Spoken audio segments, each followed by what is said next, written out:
주일 저녁 찬양 예배라서 하나님께 찬양 먼저 드렸습니다. 우리 말씀 받겠습니다. 갈라디아서 강해 설교로 1장 1절 말씀을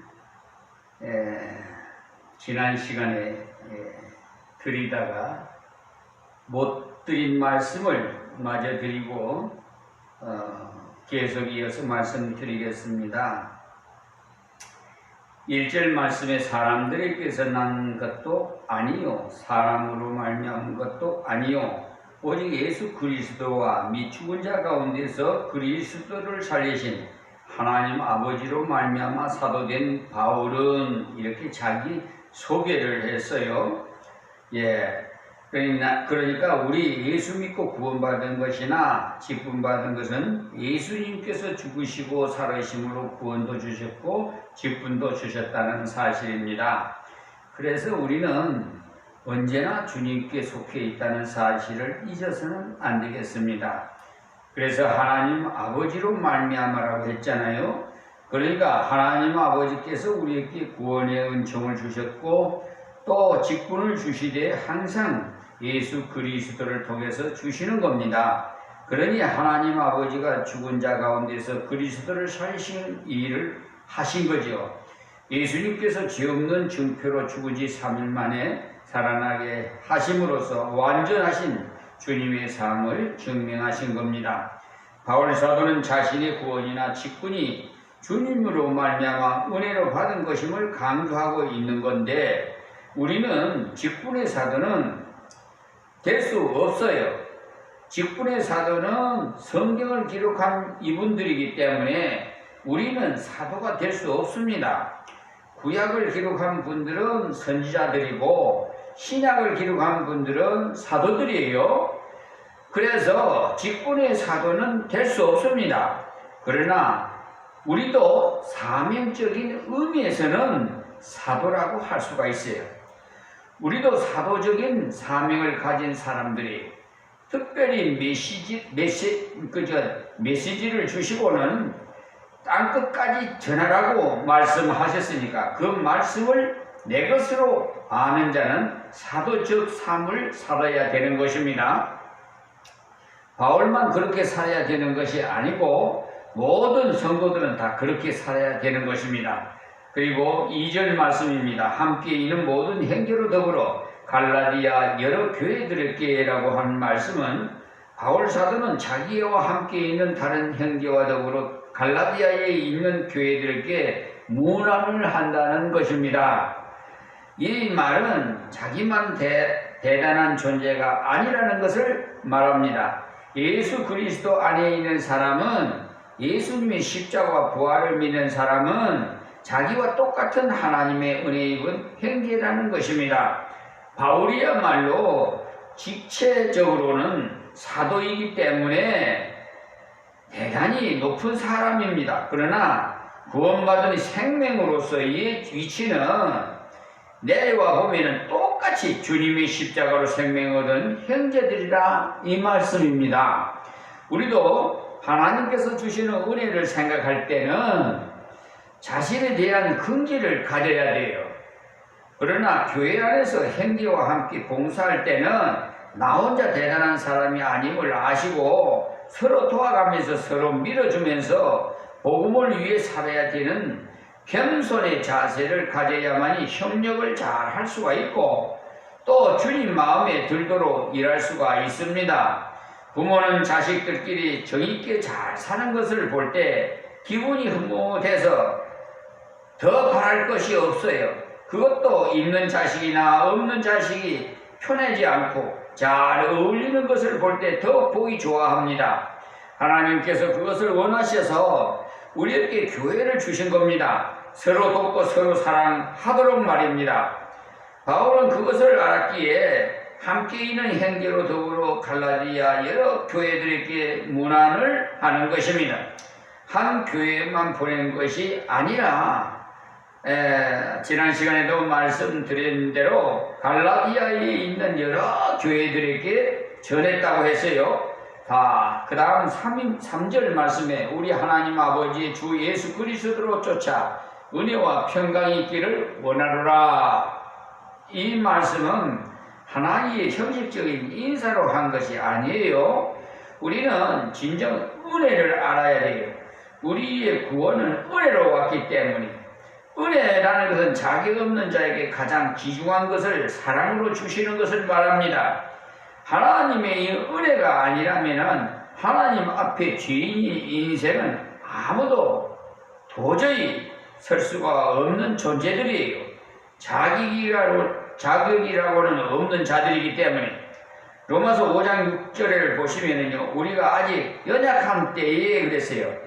번역상 연약하다고 했기 때문에 그 강도가 약화되었는데 사실은 우리가 무력할 때에 그 말입니다.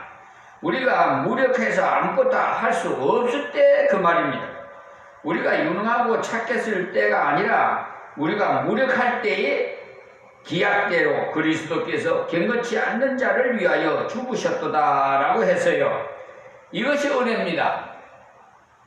우리는 무력해서 아무것도 할 수 없는 무능한 존재들인데 그래서 예수님께서 대신 죽으셔서 우리를 유능한 자로 만들어 주신 것입니다. 또 8절을 보시면요, 우리가 아직 죄인 되었을 때라고 했어요. 그러니까 무능한 정도가 아니라 일을 저질러서 죄인 되었을 때, 그래서 우리는 사실 망해야 마땅한 것들이지만은 그리스도께서 우리를 위해서 죽으심으로 하나님께서 우리에게 대한 자기의 사랑을 확증하셨느니라고 하셨어요. 또 10절을 보시면 죄인 정도가 아니라 하나님께서 하지 말라는 이런 말씀이 있어요. 하지 말라는 것은 안 하면 돼요. 하라는 것은 하면 되고, 그런데 하라는 것은 하지 않고 고집을 세워서 형편없는 원수 같은 존재 되어버리면 안 되겠죠? 우리가 원수 되었을 때 그 아들의 죽으심으로 말미암아 하나님으로도 화목되었은즉 이랬어요. 하나님과 평화를 이루게 되었으니 이 소식이야말로 바로 은혜의 소식으로서 그리스도의 복음만 대신 그러니까 복음인 거죠. 그래서 무력할 때, 죄인 되었을 때, 원수였을 때 주님께서 대신 죽으시고 죄를 다 사하신 것 아닙니까? 그리고 너희는 나를 믿어라. 그리하면은 무력한 자는 유능한 자가 되고 죄인은 의인이 되고 원수가 화목하여져서 아들이 된다라고 하셨으니까 이거야말로 파격적인 은혜가 아니고 무엇이겠습니까?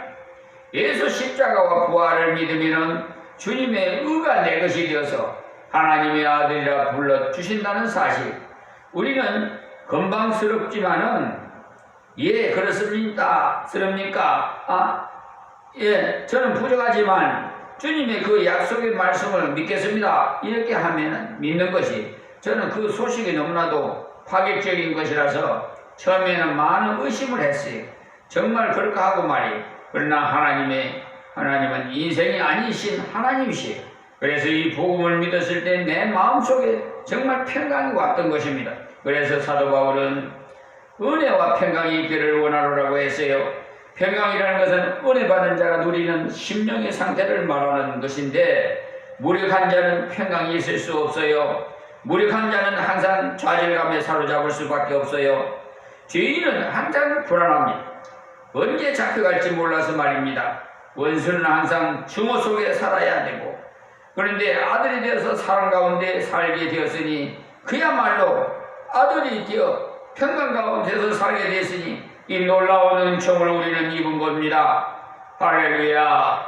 바울 사도가 데살로니가 형제들에게 은혜가 있을지어다라고 한 것은 다시 이 은혜를 일깨우라는 겁니다. 지난날 이 은혜를 이미 받았는데 이 은혜를 자꾸만 마음의 새김으로 이 은혜가 넘치도록 해라. 이 말씀이 그래야 우리의 삶이 무능하지 않으며 우리 삶이 불안하지 않으며 우리 삶이 증오하지 않으며 감사하며 찬양하며 살 수 있기 때문입니다. 심령의 평안이 있어야 일이 잘 되고 싶습니다. 옆에서 감시하면서 그릇을 깨기만 깨봐라. 당장 쫓아낼 테니까 한다면 손이 떨려서 오히려 더 깰 것입니다. 그렇지만 그릇이라는 건 더 깨어지는 것 아니냐. 그렇게 해야 그릇 장사도 먹고 살지. 이렇게 하면 사랑으로 용납하는 말을 하면 일할 때 편안하게 일할 수가 있어요. 돌아가신 우리 저버님께서는 유리 그릇이나 옹기 그릇을 깨면 들어 깨야 옹기 장수도 살기라고 야단치지 않으셨는데 아마 복음을 일찍이 받으신 그런 분이라서 그렇게 너그러우시는 모르겠습니다만 그런 분 앞에서는 일하기가 쉬워요. 그렇지만 조금이라도 잘못하면 일일이 꼬집는다면 제대로 들어와서 일할 수가 없어요. 마음 편안치가 않기 때문에. 우리 하나님께서 우리를 사랑하셔서 그토록 더 큰 은혜를 주신 겁니다. 내가 너를 사랑해서 불쌍히 여기느라. 그러니 가다가 혹 실수하고 넘어지더라도 다시 자백하라. 그래하면 내가 다시 은혜를 베풀이라. 다시 평강을 주리라고 약속하셨으므로 감사함으로 하나님을 섬길 수가 있는 겁니다. 바울 사도는 갈라디아 형제들에게 의 은혜가 지속되기를 바라서 그들에게 일깨워 주신 말씀이에요. 그리고 이제 3절에서 6절에 있는 말씀은 갈라디아서를 시작한 첫 시간이 지나기 때문에 이제 서론적인 것을 주로 말씀드렸는데 이 갈라디아서는요, 갈라디아 지방에 있는 여러 교회들이 보낸 서신으로서 이 서신은 다른 서신과는 다른 특수한 내용을 다루고 있는데 물론 구원에 관한 교리를 가르치는데 이단을 대적하기 위해서 썼어요. 그 필체가 아주 도전적이고 공격적이지 않습니까? 그리고 로마서와 같은 내용은 다루고 있으면서도 로마서보다는 강합니다. 그래서 이 서신의 별명을 붙이기를 그리스도인의 자유의 대헌장이라고도 합니다.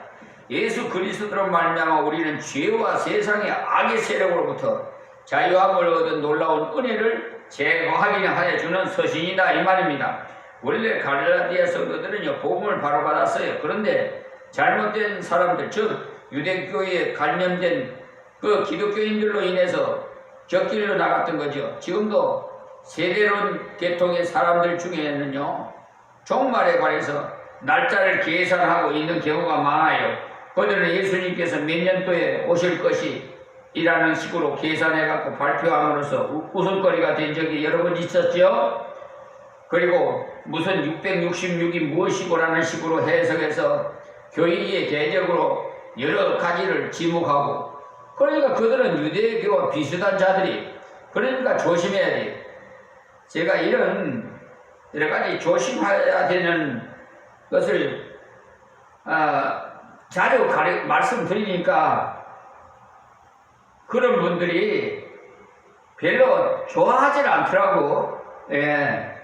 그런데 뭐 좋아하든지 말든지 그런 사람들 제가 마음에 들게끔 제가 설교하는 것이 아니고 하나님 마음에 들어야 돼요. 사람의 마음에 들게끔 그렇게 설교하시는 분 따라가세요. 너희들은 어떤 식으로 예수를 믿고 있느냐라고 했을 때 갈라디아 교회의 성도들은 우리는 예수 그리스도의 십자가 부활을 믿음으로 구원의 확신과 함께 감사하고 있습니다 라고 했어요. 그러자 웃기지 말아라. 그런다고 천국에 가는 줄 아느냐? 구약의 성도들은 봐라 할례를 받지 않았느냐? 또 여러 가지 율법을 지키라고 했는데 그런 것을 하지 않고 그냥 믿는다고 천국 가는 줄 아느냐? 이렇게 했기 때문에 혼돈이 일어났던 거예요. 그래서 어떤 사람들은 할례를 받았고 어떤 사람은 마음에 거리낌이 있었고, 바울은 틀림없이 십자가의 부활로 구속을 완성하시니 예수님을 믿기만 하면 천국 간다고 했는데 저 사람들은 할례를 받아야 천국 간다고 하니까 어느 것이 확실한 것인지 모르겠네라는 갈등이 생겼던 거예요. 그뿐만 아니라 바울에게 배웠다고 하니까 그들이 말하기를 바울이 진짜 사도인 줄 아느냐? 바울이 예수님과 직접 만나기를 했나? 직접 예수님이 설교를 들어봤나? 예수님이 12제자인 베드로나 요한이나 야고보 같은 사람과는 전혀 다른 사람이다 하고는 그들은 바울 사도의 권에 대해서 사도권에 대해서 도전을 하면서 갈라디아 성도들을 어지럽혔어요. 그래서 갈라디아서에는 바울 사도는 먼저 자기의 사도권에 대한 그런 분명한 설명을 하고 있지요. 바울이 사도된 것은 어느 단체에서 준 것도 아니고 어느 총회에서 준 것도 아니고 오직 주 예수 그리스도께서 사도로 삼으셨다 이 말씀입니다. 그러니까 바울의 사도직은 절대로 사람으로 인한 것이 아니라는 거예요. 오늘도 직분을 교회의 이름으로 이렇게 받는 분들도 있을 거예요. 그러나 여러분들이 직분 받을 때 마음속에 간직해야 되는 거예요. 하나님께서 주신다는 사실을 아세요. 그렇지 않고 직분은 장로님과 목사님이 모여서 의논하고 심사한 후에 시험을 거쳐서 받은 것이라고 생각하면 큰 오산이에요. 그렇게 되면은 하나님 앞에서 충성할 수가 없어요. 하나님께서 내게 직분을 주셨다는 신분주의적인 사고 없이는 직분을 제대로 합당하게 감당할 수가 없습니다. 지난 시간에 3절까지 말씀 좀 드렸지요. 다시 복습을 하면 사람에게 난 것도 아니요 사람으로 말미암은 것도 아니고 오직 예수 그리스도와 및 하나님 아버지로 말미암아 사도된 바울을 했어요. 제사장의 혈통으로 태어났기 때문에 사도된 것도 아니고 누가 임명해서도 된 것도 아니라는 거예요. 그래서 사도라는 특별 메시지를 주어서 보냄을 받는 자라는 뜻을 가졌다고 했는데 구약의 선지자와 비슷해요. 구약의 선지자는 대언자로서 하나님의 말씀을 대신 전하는 자예요. 그래서 구약의 선지자와 신약의 사도는 그 성격이 거의 같아요. 그래서 예수님께서 내가 해야 될 말이지만은 네가 대신 말해줘라 하고 임명했던 거예요. 그래서 신약에 살고 있는 우리도 직분으로서의 사도는 될 수 없어요. 예수님께서 임명하신 사도 위에는 사도가 없습니다. 직분들이 성경을 기록했어요.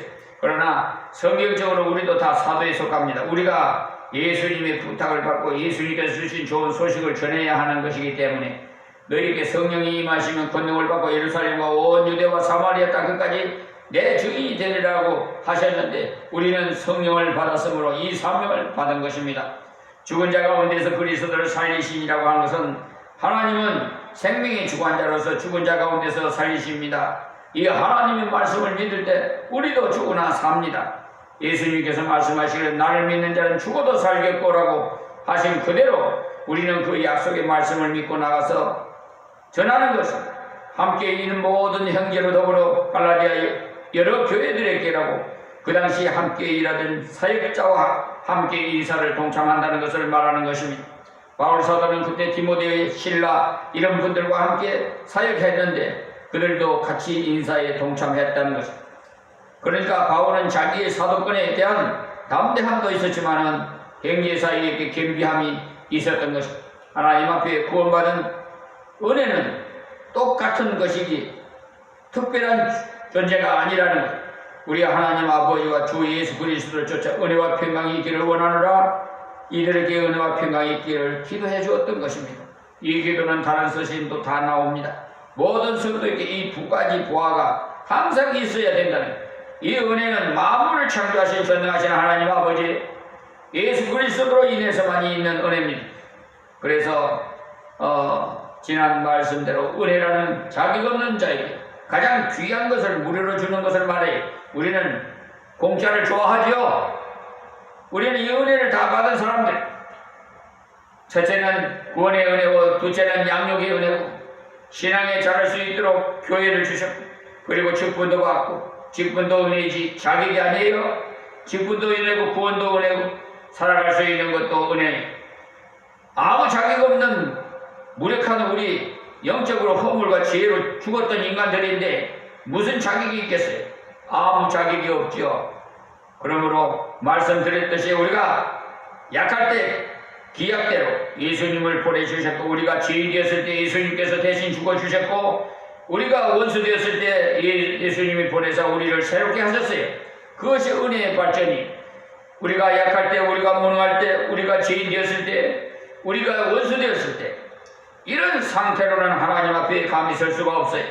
전능하시는 하나님 앞에 그런 자세로 섰다가는 당장 심판해요. 그런데 하나님께서 그 심판을 면하는 길을 반드시 만드신 겁니다. 당신의 아들 예수를 이 땅에 보내사 십자가에 죽게 하시고 3일 만에 살아나게 하시고 희생의 제물이 되게 하시고 예수 그리스도를 의지함으로써 내게로 나오라고 그리하면 나의 자녀가 되리라고 약속을 하시고는 그렇게 실천하셨는데 그것이 복음이에요. 그것이 은혜입니다. 자, 갈라디아 성도들은 이미 은혜를 받았습니다만 다시 또 은혜와 평강이 있기를 기도했는데 은혜는 계속 역사해야 되기 때문입니다. 우리가 한번 밥을 먹으면 영원히 밥을 먹지 않으면 죽습니다. 계속 밥을 먹듯이 은혜로 계속 받아야 됩니다. 하나님 말씀을 계속 먹어야 됩니다. 자, 야고보서는 더 큰 은혜를 사모하라고 했는데 더 큰 은혜는 겸손한 자가 입을 수 있어요. 야고보서 4장 6절 말씀 참고하세요. 우리가 처음 은혜 받았을 때는 믿음으로 받았습니다. 완전하신 그런 속죄의 은혜의 십자가의 부활을 믿음으로 받았어요. 그런데 어떤 의미에서는 믿음도 순종입니다. 제가 말씀드린 대로 믿음은 제일 착의 순종이 제일 착하요. 그러니까 하나님께서 제일 먼저 원하시는 것이 예수 그리스도를 믿는 거예요. 죄 없는 내 아들이 십자가에 죽은 것은 너희 죄 때문이니까 네가 이것을 믿으면 너희 죄를 다 사해 주겠다라고 하셨으므로 하나님 제가 건방스럽지만은 그것을 믿고 하나님 앞에 왔습니다라고 순종해서 믿음으로 오는 자에게 은혜를 주시는 겁니다. 그런 자를 하나님은 너는 내 아들이라 하시고는 아빠 아버지라고 부를 수 있지 않아요? 양자로 인쳐졌어요. 여성들에게도 아들이라고 하시고 왜냐하면 기업을 이을 자이기 때문에 즉 천당은 너희 것으로 삼을 자이니 아들이라고 하리라 하셨으니 굉장한 은혜 아님고 무엇이겠습니까? 이 은혜를 처음에 믿음으로 받아요. 그 다음은 겸손히 하나님 앞에 나가면 하나님 은혜는 더 받습니다. 겸손은 두 가지로 나타나는데 하나는 순종으로 나타나야 하고 행위에게는 친절로 나타나야 하는 겁니다. 이 두 가지를 보면 그가 겸손한 사람인지 아닌지 알 수가 있어요.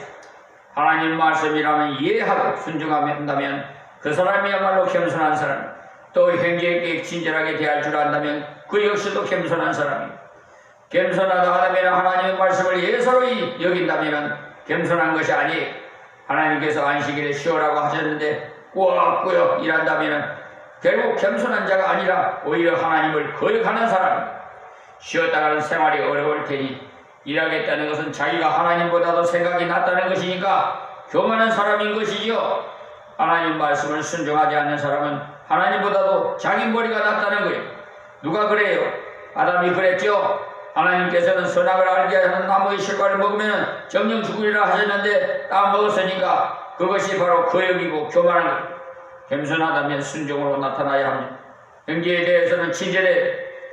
아담이 선악과 따먹기 전에는 아내를 얼마나 사랑했던지 내 뼈 중에 뼈요 내 살 중에 살이라고 하면서 좋아했으나 하나님 말씀을 거역하고 나자 저 여자 때문에 하고 나왔으니 형제를 정죄하는 것 아닙니까? 은혜를 더하려면 겸손해야 돼. 처음 구원의 은혜는 믿음으로 받지만은 은혜가 계속되기 위해서는 겸손하려면 하나님께 순종으로 형제에게 친절해야 돼. 그것을 주시기를 기도해야 됩니다. 내겐 그것이 없는 줄 알고 기도해야 됩니다. 하나님 말씀을 순종할 능력이 없다는 사실을 알고 순종할 힘 주시기를 기도해야 됩니다. 여러분 기도할 때 순종할 수 있도록 기도하십시오. 형제를 볼 때 무조건 친절한 마음이 생기지 않습니다. 내게 잘해주는 사람에게는 친절하게 대하고 쉽지만 내게 부담되는 사람에게는 친절하기가 쉽지 않아요. 그러니까 기도해야 돼요. 기도하면 성령의 충만함으로 인해 친절하게 대할 수 있게 되는 겁니다. 그렇게 생활할 때 은혜가 지속되고 더해지는 거죠. 바울사도는 있을지어다라고 하고 아무리 기도해줘도 그 자신이 하나님 앞에 바르게 서지 못하면 기도가 이루어질 그릇이 없어요. 여러분 목사가 여러분들을 위해서 기도해 주지요? 받을 그릇이 없으면 소용없습니다. 예, 아무리 기도해줘도 소용없어요. 예수님께서 어느 집에 들어갔을 때 그 집에 평안이 있기를 기도해 주라고 했었는데 그렇게 평안을 빈다고 해서 다 임하는 것 아니 있을지어다 하고 그 집에 들어가 전도를 했지만은 톡톡 쏘고 나온 전도를 받지 않는 사람이 있는데 그럴 때는 그 빈 평안이 내게로 돌아온다는 사실 아세요? 그래서 기도는 부도가 나지 않아요. 바울이 그들에게 은혜가 있기를 기도했지만은 갈라디아 성도들 가운데서 교만해서 바울 사도의 말씀을 받아들이지 않는 사람은 받지 못하고 빈 평안인 바울에게로 돌아갔어요. 그러니 바울은 은혜가 충만한 거예요. 그러니까 우리도 형제에게 은혜가 있기를 항상 기도해야 됩니다. 아버지여 저에게 은혜를 주옵소서 라고 기도해야 돼요. 특히 믿음이 확실하지 못한 형제를 위해서 더욱 기도해야 됩니다. 그가 깨닫지 못해서 그렇기 때문에 그가 복받을 수 있도록 기도해야 돼요. 그리고 평강은 은혜를 받았을 때 나타나는 현상이 은혜를 받았다는 말은 사랑을 받았다는 증거예요. 은혜라는 것은 아주 자격 없는데 큰 선물을 주시는 건데 왜 그런 큰 은혜를 주셨습니까? 너무나도 사랑하기 때문에 주신 것 아니에요? 여러분들도 사랑하는 자에게 선물 갖다 주잖아요? 그렇죠? 내가 사랑을 받고 있다는 것을 알면 만족해요. 그리고 마음에 안정감이 있고 평안이 있고 예수님께서 십자가에 죽기까지 나를 사랑하셨다는 것을 알 때 하나님의 무섭게 여기지는 것이 아니라 하나님께서 나를 그렇게도 사랑하셨고 이걸 감격하게 되는 눈물이 나고 감격해져요. 가슴이 뭉클해지고 어느 사람이 나를 사랑해줘도 기분이 좋은데 만왕의 왕 되시는 우리 하나님 아버지께서 나를 사랑하신다는 것을 안다면 마음에 얼마나 넉넉한 긍지가 있겠으며 평안이 있겠어요. 평안이 넘치게 되는 거예요. 평강은 은혜 받은 중표가 그래서 천사가 마리아에게 나타나서 말하기를 은혜를 받은 자여 평안할지어다라고 한 것은 은혜가 있을 때 평안이 따라오는 거예요. 자, 4절에 그리스도께서 하나님 곧 우리 아버지의 뜻을 따라 이 악한 세력에게 우리를 건지시려고 우리 죄를 위하여 자기 몸을 들였었으니 5절에 보면 영광이 저에게 세세토록 있을지어다. 아멘. 그러니까 무슨 말씀입니까? 이 은혜와 평강은 하나님께서 주시는데 그리스도로 말미암아 주신다는 사실. 그래서 예수님께 세세토록 영광을 돌려야 하는 겁니다. 이것은 일종의 감사 찬송인 것입니다. 4절을 다시 보시면 그리스도께서 하나님 곧 우리 아버지의 뜻을 따라 그랬어요. 하나님께서 우리에게 은혜와 평강을 주시기 위해서 하신 것이 바로 우리 아버지의 뜻을 따르셨다는 겁니다. 구약에서는 좀처럼 아버지라는 용어를 쓰지 않아요. 그러나 신약 로마서 8장 15절에 성령이 우리에게 임하시면 아들의 영이 우리 속에 오심으로 내가 하나님의 자식이 되었다는 것을 자각할 수 있게 된다는 사실. 자식이란 자각을 느끼게 되면 저절로 아버지라는 말이 슬슬 나오는 것입니다. 아버지란 말이 그렇게 쉽게 나오는 것이 아니에요. 남의 아버지를 아버지라고 잘 부르지 못하여 새아버지, 새어머니를 모신 경우에 아버지, 어머니란 말을 쉽게 나오지 않습니다. 그러나 성령께서 우리에게 오시면 하나님을 쉽게 아버지라고 부를 수가 있어요. 그러니까 다른 것으로는 되어지는 것이 아니라 예수님이 십자가 부활을 믿을 때 성령께서 우리 속에 오심으로 아버지라고 부르게 되는 거예요. 우리가 하나님을 아버지라고 부르게 된다는 예수 그리스도 때문에 창세기 3장 15절에도 뱀을 심판하시면서 앞으로 여자의 후손이 오셔서 뱀은 머리를 상하게 할 것이고 뱀은 여자의 후손의 발꿈치를 상하게 할 것이라고 했는데 이 여자의 후손이 바로 예수님이시. 그러니까 아담 하와가 죄를 짓자 말자 마귀 대가리를 박살내는 구원자를 보내실 것을 약속하신 거예요. 마귀 보고는 대가리라고 해도 괜찮아요. 앞서가신 박윤선 목사님 참으로 경건하신 분이신데 마귀 말만 나오면 그놈하고 썼는데 마귀가 너무 못된 놈이라고 해서 그놈이라고 하십니다.